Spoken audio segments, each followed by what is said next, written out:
They were not soldiers. They were artists, sound engineers, and designers. But in 1944, these men created an entire fake army that fooled Hitler's intelligence and changed the course of World War II. August 18, 1944, near the Loire River, France. The night was thick with fog and silence, the kind that could make even seasoned soldiers uneasy. Out beyond the tree line, faint rumbling echoed, the unmistakable clatter of tanks, the hum of engines, and the metallic creak of armored tracks rolling through the mud. German scouts pressed their binoculars against their faces, eyes widening. "Panzer? Hast du das?" one whispered. They could hear an entire American armored division moving toward them. But what they didn't know, what no one outside a select few American officers knew, was that the army they were hearing didn't exist. A few miles back, under a shroud of camouflage netting, a team of young American artists, sound engineers, and designers were at work. The 23rd Headquarters Special Troops, better known as the Ghost Army. Corporal Fred Fox, 26 years old, crouched beside a portable record unit, one hand adjusting a reel marked N for Sherman Convoy Night March. From a stack of acetate discs came the deep, rhythmic growl of tank engines, recorded weeks earlier at an actual American base in England. Nearby, soundmen fed the noises through massive amplifiers mounted on jeeps, aimed toward the front. The illusion of a tank battalion in motion rippled across the countryside. "Cut power by 15%, ordered Captain Ralph Ingersoll, voice low but sharp. "They'll think we're keeping formation speed," the crew obeyed. Within moments, the rumble faded to a steady, believable pace. Ingersoll, once a writer and artist in New York before the war, now commanded one of the most unorthodox military units in history, a force built not on firepower, but deception. On the nearby field, under a dim lantern glow, a different team struggled with air pumps. A shape was rising, huge, black, and unmistakably menacing in the mist. An inflatable M for Sherman tank. Private Bill Blass, barely 22, hands covered in grease and mud, guided the rubber hull upright. "Looks good enough to scare the hell out of Jerry," he muttered. The fake tank wobbled slightly in the breeze. From a distance, it was perfect. Their orders that night were clear: create the illusion of the 6th Armored Division preparing to cross the Loire River. The real 6th Armored was hundreds of miles away. If the ruse worked, German divisions would divert their strength in the wrong direction, buying General Patton precious time to strike elsewhere. Inside a small tent lit by a red bulb, Lieutenant Harold Dahl reviewed a map spread across a folding table. Colored pins marked positions of fake artillery batteries, radio transmitters, and dummy camps. Every falsehood had to fit within an authentic pattern. "If we miss a single detail," Dahl said quietly, "they'll know we're ghosts." Outside, a team of radio operators began broadcasting fake chatter. Charlie read to Able 3. To German intelligence, monitoring intercepted transmissions. It would sound like a full division coordinating maneuvers. Hours later, as the fog deepened, flashes erupted in the distance, German artillery testing the waters. Shells whistled overhead, exploding harmlessly beyond the dummy tanks.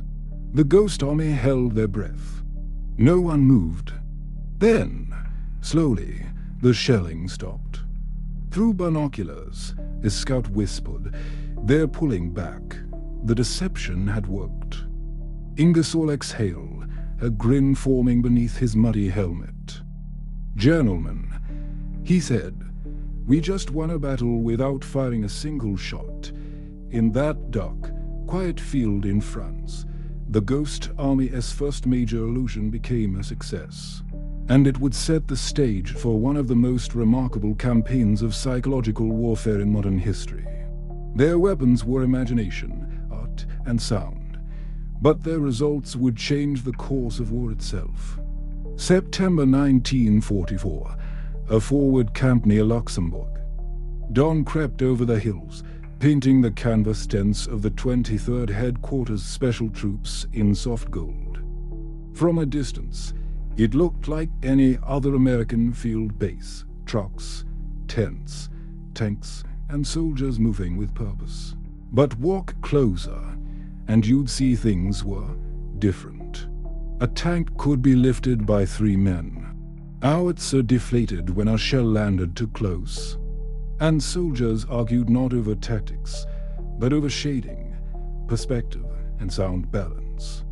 Sergeant Seymour Nussenbaum, a painter from Brooklyn before the war, squinted at a half-inflated artillery piece. "The shadow's wrong," he muttered. "If Jerry fires over, they'll spot that fake a mile away." Next to him, Bill Blass, the young art student who would later become a world-famous fashion designer, nodded. "We'll fix it with charcoal. Real shadow, fake gun. Who cares as long as it fools a Messerschmitt? Round them, the army that wasn't there was coming to life." More than 1,100 men, pulled from art schools, advertising firms, and Hollywood sound stages, formed this secret unit. They carried brushes instead of bayonets, and microphones instead of mortars, yet their mission was just as dangerous as any combat division has: deceive the enemy, protect the real army. Captain Douglas Fairbanks Jr., the Hollywood actor turned naval officer, had once called it the most creative battlefield ever conceived. Each operation blended 3 crafts: visual deception, sonic illusion, and radio trickery, to make a small unit appear to be an entire army corps. Inflatable tanks and jeeps formed the stage set. Recorded tracks of rumbling vehicles and shouted commands filled the air. And fake radio chatter, complete with different voices and Morse code, mimicked entire command structures. In one corner of the camp, Corporal Art Singer sat hunched over a sketchpad. His pencil moved fast, capturing the morning fog, the outline of the dummy tanks, the tired faces of his comrades. He didn't know it yet, but decades later, those sketches would become priceless historical records, proof that deception could be an art form in itself. "Think about it," Singer said quietly, glancing at Blass. "We're fighting Hitler with rubber and paint." Blass grinned. "Better than dying in a trench." Their laughter faded when a low drone echoed overhead, a German reconnaissance plane. Instantly, the camp snapped into motion. Men scrambled, adjusting dummy vehicles, running in formation, simulating engine repairs. From above, it looked flawless, a full-strength armored battalion, dug in and ready. But on the ground, it was smoke and mirrors, a masterpiece of wartime theater. Later that evening, after the plane had gone, a radio operator named Private Henry Hank Aldridge burst into the command tent, waving a decoded intercept.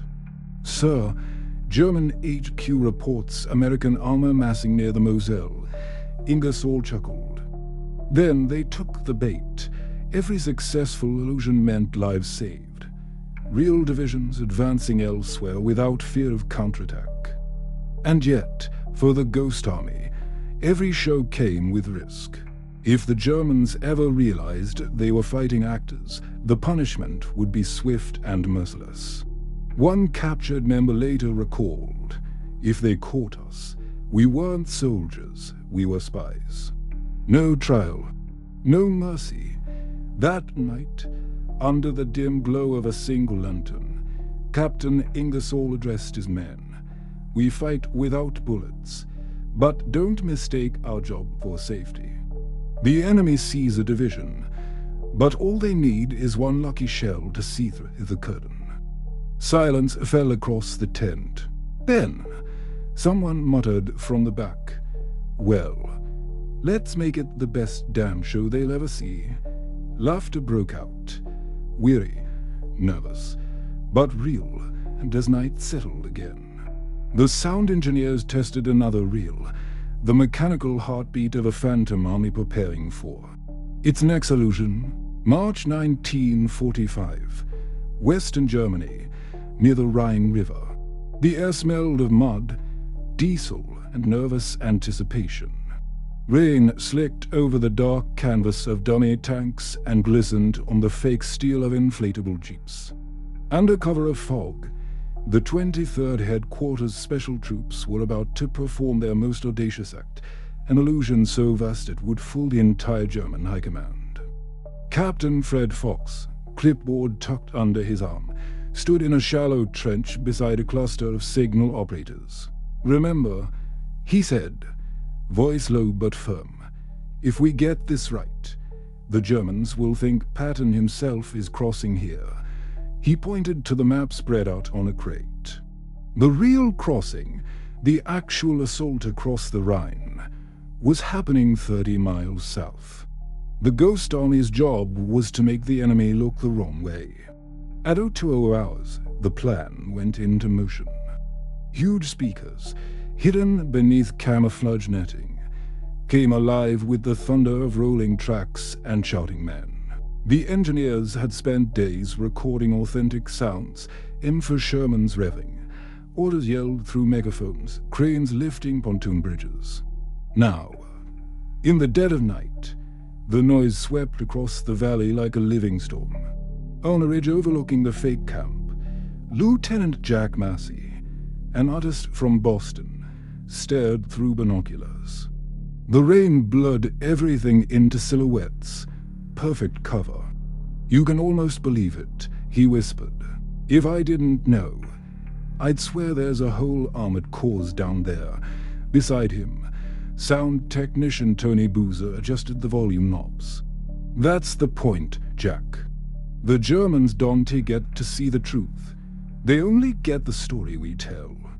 Down by the river, crews inflated yet another dummy tank, its rubber hull creaking in the wind.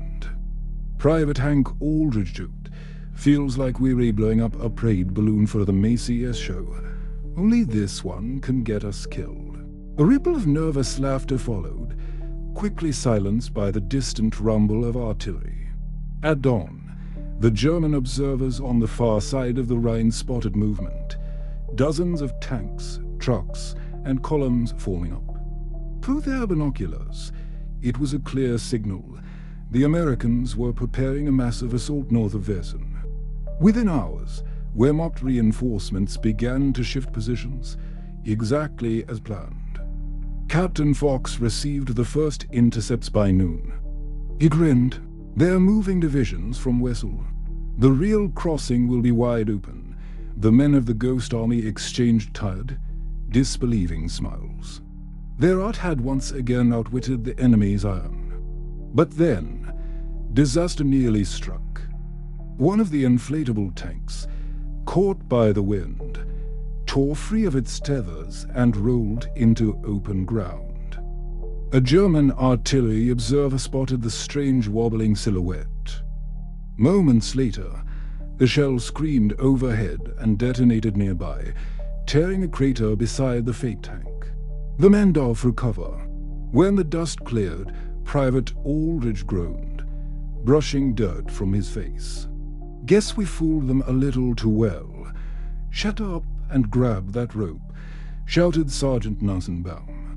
"If they hit one of the speakers, we're done." By nightfall, the barrage had ceased. The Germans were still convinced they faced a major offensive force. Across the valley, real American engineers were bridging the Rhine, unopposed. Operation Versen was a triumph of deception, one that would remain classified for decades. After the success, Captain Fox gathered his men round a campfire. "You'll never get a medal for this," he said quietly. "No parades, no headlines. But when history remembers the Rhine crossing, it'll be your ghosts who made it possible." The firelight flickered on faces streaked with mud and exhaustion. For once, There was no laughter, just a deep, quiet pride.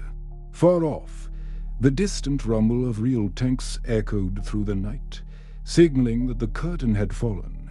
The Allies were marching toward victory.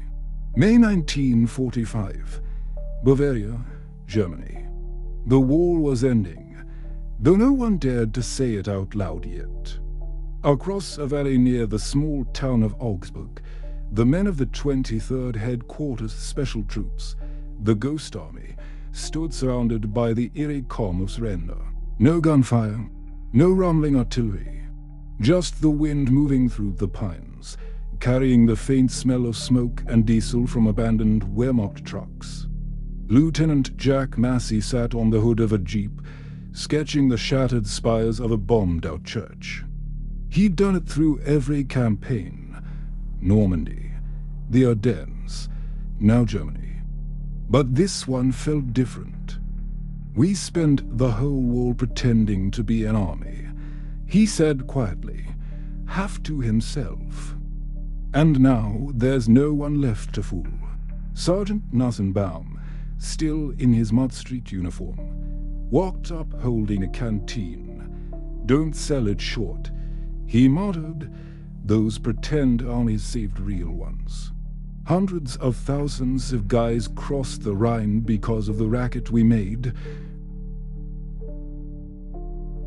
Massey nodded, though his eyes stayed on the horizon, where Allied columns stretched endlessly east. The final push toward Berlin. A few miles away, they'd found the remnants of a German headquarters.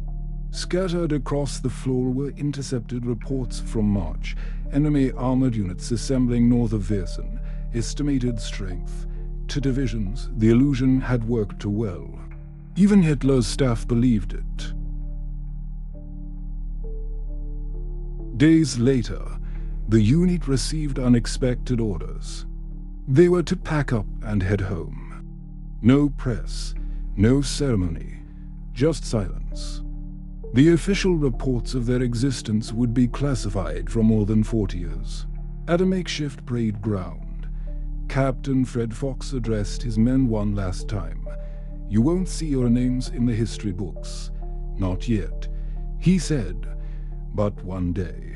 Someone will tell the story of how an army with rubber tanks and phonograph records helped win the greatest war in history." There were no cheers, only a heavy, respectful quiet.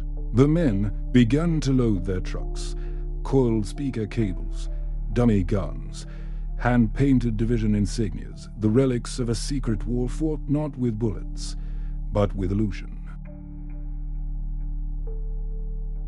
When they returned to America, most of them melted back into civilian life. Artists went back to their studios. Sound engineers returned to theaters. A few joined advertising firms, designing billboards and stage sets. None could speak of what they had done in Europe, but every now and then, on quiet nights, they'd gather in a bar in New York or Chicago, and one of them would raise a glass. To the ghosts, they'd say, to the soldiers who fought with paint, light, and sound. Decades later, when the US government finally declassified the Ghost Army files, historians were stunned. In more than 20 deception operations, the unit had lured German forces into false movements, saving tens of thousands of Allied lives. Their work at Elbe, Metz, and Viersen had turned the tide of several campaigns, without a single tank division of their own. Documentaries and exhibitions followed. Veterans, now in their 70s and 80s, stood before the mock-ups of their old rubber Shermans, shaking their heads with disbelief. "It was all smoke and mirrors," said one softly, "but it helped end a real war." As the curtain of history finally lifted, one truth became clear. War isn't always won by the loudest guns or the bravest charges. Sometimes it is won by those who create shadows and make the enemy believe they were real.